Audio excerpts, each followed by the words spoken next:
Hello, my name is Mariana Torres, and I'm going to talk a little bit about how's the government in South Korea. Well, first of all, South Korea has a democratic form of government, which means that they vote. Well, I'm going to explain that a little bit further, but it means that the people choose their leader or their president. And who leads the country? It's Moon Jae-in. He's the president since May 10th, 2017. And the president, they vote for the president every 5 years. So we can see here in the map, South Korea is, well, of course, below North Korea.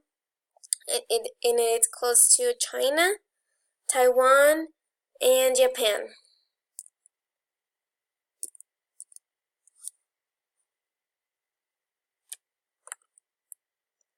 And well, how do the citizens choose who leads the country? People from South Korea choose their president by voting. The candidate that has the majority of votes wins the election and becomes president for the next 5 years. That was what I was explaining earlier. So the people vote and they choose who they want to be. Of course, it has to be the majority of votes. And here is a picture of Moon Jae-in, who's the actual president of South Korea. We'll briefly describe the division of powers in the country. Well, like most of the democratic republics, the Republic of South Korea has three branches of government: the executive, legislative, and judicial. The elected president is the head of the executive branch. He has the power to declare a state of emergency or war as long as the National Assembly approves it. Which means, like, the president, he has the last word on whether a country declares war to another country, or the president can't tell the military forces to do anything. The legislature, but of course the National Assembly needs to approve what the president is saying. So the president has the last word, but it has to be approved before. The legislature is made up of the National Assembly, which has a total of 300 members. Some of those members are elected and some of them are not. And its functions are to pass and amend laws of the country, review procedures of administration, endorse treaties, etc. So basically what this means is that the National Assembly, the legislature power, it has the obligation of do or amend laws as the Constitution is said, and review procedures to check that everything's in order, and endorse treaties, etc. So basically, this is where the National Assembly is. So as I said before, the National Assembly reviews what the president wants to do, what the president says. The judiciary branch is made up of the Supreme Court and other tribunals. The president chooses Chief Justice with approval of the National Assembly. The other judges are chosen by the president. The Supreme Court heads the judiciary, and is the final court of appeal according to the Korean law. So what this means is that the judiciary branch is in charge to penalize or to say the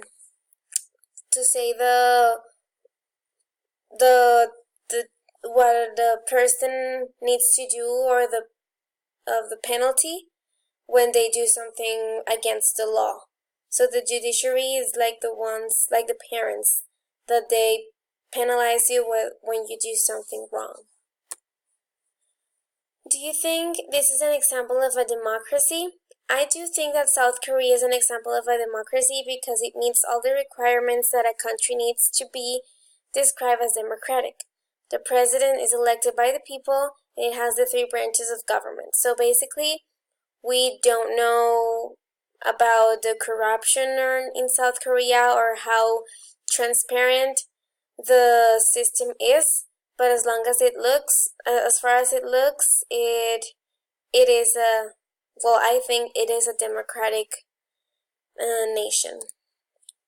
Well, the table of the two advantages and disadvantages, I think most of all the advantage of a democratic country is that it decentralizes governmental power.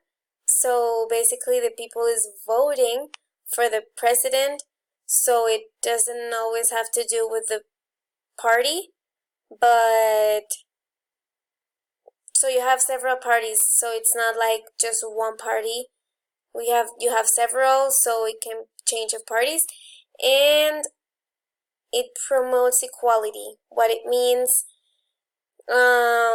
it's that every vote counts the same. So that's why it promotes equality.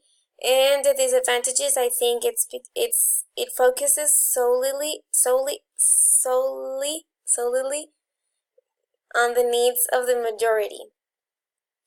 So what this means is that the president is elected by the majority of votes, which means that the minority or the minor votes, the minor people who voted for another president or so, well, they won't have what they need.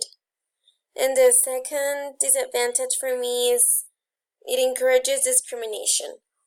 It is like it can be noticed like a contradiction of the second one of advantage, but what I mean here is that it encourages discrimination in the ways of maybe one person just it just socializes with people from the same political party or for the same ideals, and